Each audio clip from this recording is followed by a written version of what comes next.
bienvenue à nouveau à la chaîne. Dans ce tutoriel, nous allons faire notre premier exercice qui concerne le chapitre sur la cinématique statique des systèmes plans corps rigides.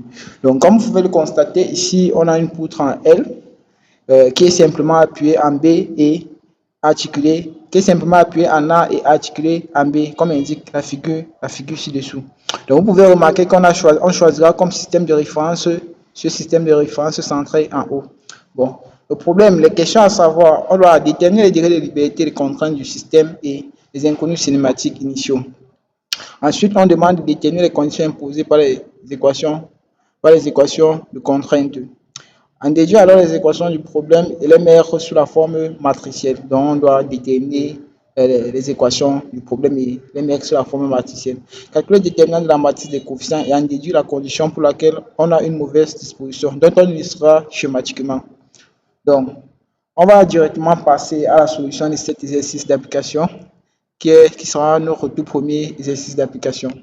Donc, déjà, ce qu'il faut savoir, c'est que il sera question pour nous de trouver la condition pour laquelle cette structure ne sera pas stable.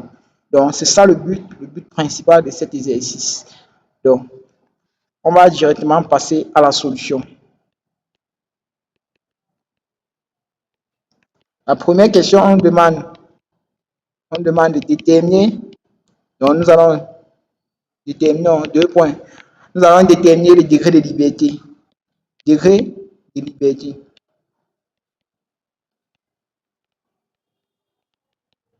Bon, pour un système comme celui-ci, le degré de liberté, il n'est pas si compliqué à trouver. Il faut juste savoir qu'on a affaire à un corps rigide. Et notre corps rigide est susceptible de se déplacer sur un plan. Or, un corps rigide qui est susceptible de se déplacer sur un plan peut faire comment? Si vous vous rappelez à la vidéo précédente, il y a le lien en description. On a dit qu'un corps rigide sur un plan a 3 degrés de liberté possibles, c'est-à-dire 2 translations et une rotation suivant l'axe qui est normal au plan. Donc, le nombre de degrés de liberté, c'est tout simplement 3 degrés de liberté. C'est tout simplement ça qu'il fallait définir. Mais maintenant, la prochaine question, on demande toujours la même question qui a plusieurs volets. On demande de déterminer aussi le degré de contrainte du système. Donc maintenant, on va déterminer le degré de contrainte.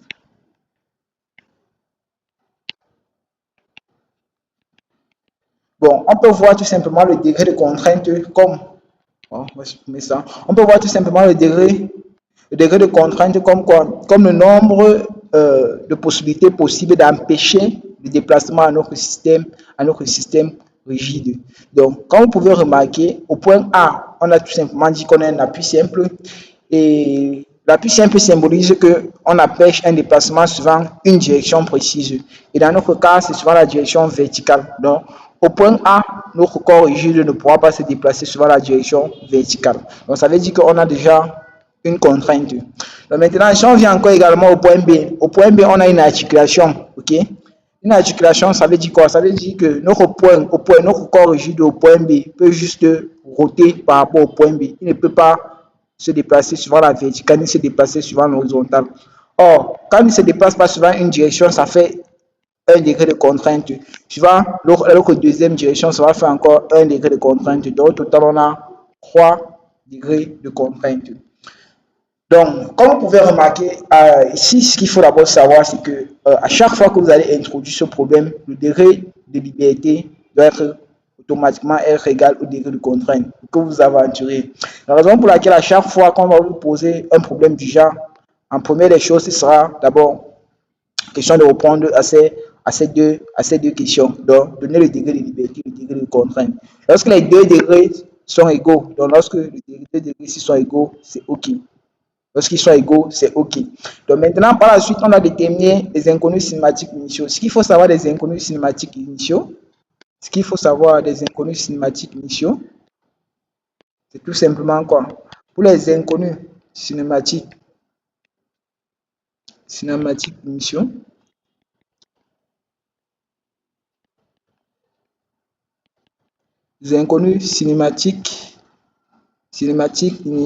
initiaux.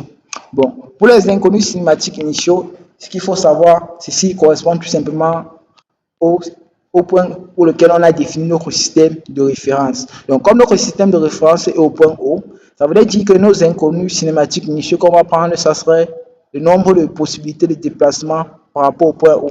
C'est-à-dire, les inconnus cinématiques initiaux sera tout simplement quoi? Le déplacement horizontal du point O, le déplacement vertical du point O et la rotation par rapport au point O de notre corps rigide. Donc, voilà, voici nos inconnus cinématiques initiaux. Donc, on va rapidement passer à la deuxième question qui nous demande de déterminer les conditions imposées par les équations de contrainte. Donc, les conditions imposées par les équations de contrainte. Donc, conditions imposées par les équations de contrainte.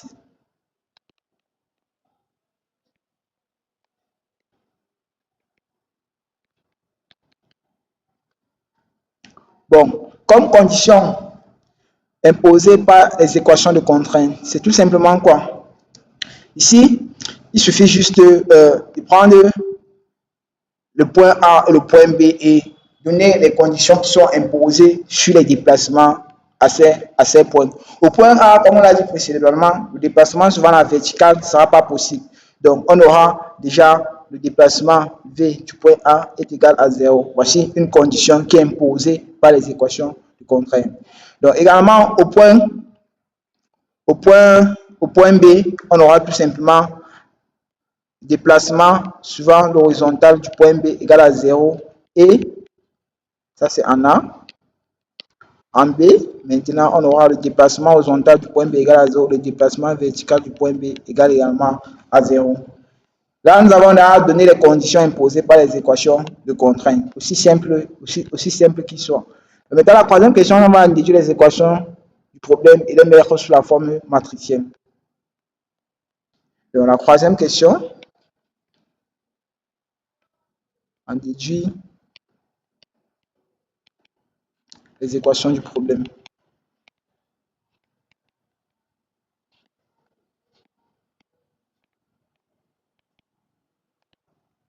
Et les mettre sous la forme matricielle. Donc, à partir d'ici, j'espère que chacun d'entre vous a déjà vu notre vidéo précédente. Si ce n'est pas le cas, il y a le lien en description. Vous allez voir. Donc, à partir d'ici, il sera question pour nous de définir ces contraintes-ci, ces équations-ci, en fonction de définir ces équations-ci, donc VA, UB, UB et VB, en fonction de nos inconnus cinématiques initiaux. Donc, comme on l'a vu la fois précédente, si je peux le rappeler ici, on peut rapidement rappeler ça ici. On a vu que le déplacement, d'un point UP par rapport au système de référence U, par rapport au système de référence O peut s'écrire comme le déplacement en O plus, bon, suivant la direction U, c'est moins XP moins YP moins YO, rotation en Z. Et la rotation suivant Z, c'est tout simplement la rotation en O. Et VP est égal à VP plus XP moins XO, rotation en O. Donc, on va tout simplement appliquer cette relation pour résoudre notre problème. Donc, c'est ça tout simplement qu'on doit appliquer. De façon simple, ça veut dire quoi? Si je veux déterminer, si on va appliquer ça rapidement, on verra que VA est égal à quoi? Est égal à V en O plus XA moins X en O. C'est que ça, c'est 0 parce que c'est par rapport à là qu'on prend notre système de référence fois la rotation en O. Ceci est égal à quoi? Ceci est égal à V en O plus XA. On revient dans notre système. Le point A, il se trouve ici. Donc, il est nul par rapport à X. Son abscisse, quand vous faites son projecteur orthogonal sur notre repère, on réalise que son abscisse est nul. Donc, on va tout simplement rester avec, partout là, ça va nous donner 0. On va tout simplement rester avec V, VO. De la même façon, on va appliquer ça pour UB. UB est égal à quoi? À U en O moins, entre parenthèses, X, Y en haut, y en b, s'il vous plaît, moins y en haut, de tout fois la rotation en haut. On revient ici. Ça, c'est u en haut. U en haut. On va faire u en haut, moins quoi? YB. YB, c'est combien? YB, nous sommes là. Vous voyez également que YB, sont projetés ici, c'est également 0. Donc, ça va rester tout simplement 0 là. On va rester avec U, O. Maintenant, le dernier cas, c'est V, VB. VB est égal à quoi? VB est égal à V en haut, plus X en B, moins X en haut, rotation en haut. Ici, on va nous donner tout simplement V en haut, plus X en B. X en B, X en B, c'est ça, c'est L. Donc, ça va faire plus L. X en haut, c'est 0. On va rester ça, rotation en haut. En fin de compte, ces expressions, puisque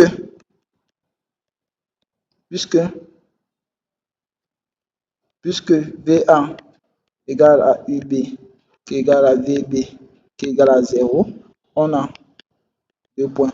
On aura tout simplement l'expression ci. UO est égal à 0, VO est égal à 0, et VO plus L oméga 0 est égal à 0. Donc nous, on va essayer de mettre ça sur une forme matricielle dont on nous a demandé. Donc la forme matricielle là sera une matrice là qui aura un nom précis et le produit, ça sera un produit fois V0 et la rotation en 0 ici. Tout ça doit nous donner également un vecteur nul. Donc on va tout simplement retrouver ça. Ça veut dire quoi? Ça veut dire qu'en faisant mon produit de la matrice ci fois ça, ça va me redonner l'expression qu'on retrouve ici. Ça veut dire tout simplement qu'ici on a 0, 0, 1, 0, 0. Tu en V, on aura tout simplement 0, 1, 0. Et en dernière position, on a VO ici, on a L oméga. Donc ça veut dire tout simplement qu'on a 1 et L ici. Et en fin de compte, on a 0.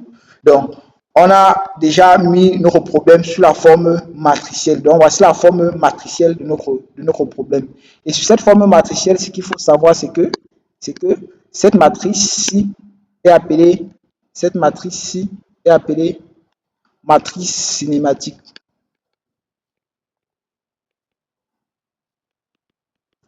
C'est la matrice cinématique. Donc, maintenant, on va répondre rapidement à la dernière question. La dernière question est de savoir calculer le déterminant de cette matrice et en déduire la condition pour laquelle on a une mauvaise disposition. Donc, vous réalisez qu'il sera question pour nous de calculer le déterminant. Donc, calculons le déterminant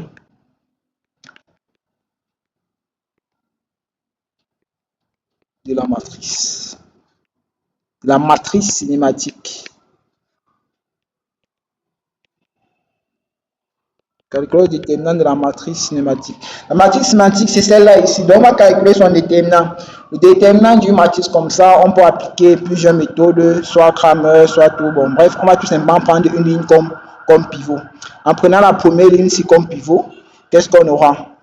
On aura le déterminant de, si j'appelle cette matrice A, donc si on appelle ça la matrice A, le déterminant de A sera tout simplement égal, ça ce sont les formules mathématiques très simples, moins 1 puissance 1 plus 1, déterminant de 1, 1, 0, L, ici égal tout simplement à L. Donc, on remarque que notre déterminant est tout simplement égal à, comme je disais tantôt, on remarque tout simplement que notre déterminant est égal à L. Donc, maintenant, ce qu'il faut savoir, c'est que pour un système pareil, alors ici on va appliquer le principe de Rocher-Capelli, qui dit que un système linéaire pareil à solution si et seulement si le rang de la matrice ci est égal au rang de la matrice ajoutée. Donc, ça voulait dire quoi? Pour que ce système ait une solution, il faudrait que lorsqu'on va calculer le rang de cette matrice et on va calculer le rang de la matrice ajoutée, donc voici l'élément ajouté pour la matrice, il faudrait que ces deux aient les mêmes rangs. Donc, en échelonnant la matrice, on doit avoir les mêmes choses. De façon la plus simple, ça revient tout simplement à dire que ce système linéaire a solution si et simplement si. Donc, Donc, il y a mauvaise disposition, donc il n'y a pas de solution. Si on parle de il n'y a pas de solution, ça veut dire qu'il y a mauvaise disposition. Et on a mauvaise disposition si et seulement si, donc il y a mauvaise disposition,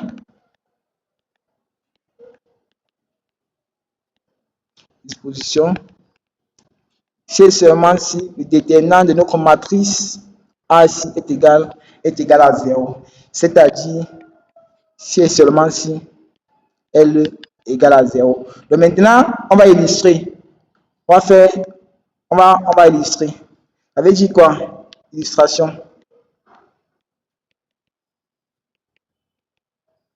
En principe, si L est égal à 0, si L est égal à 0, notre système devient un truc comme ça. Avec notre appui simple là.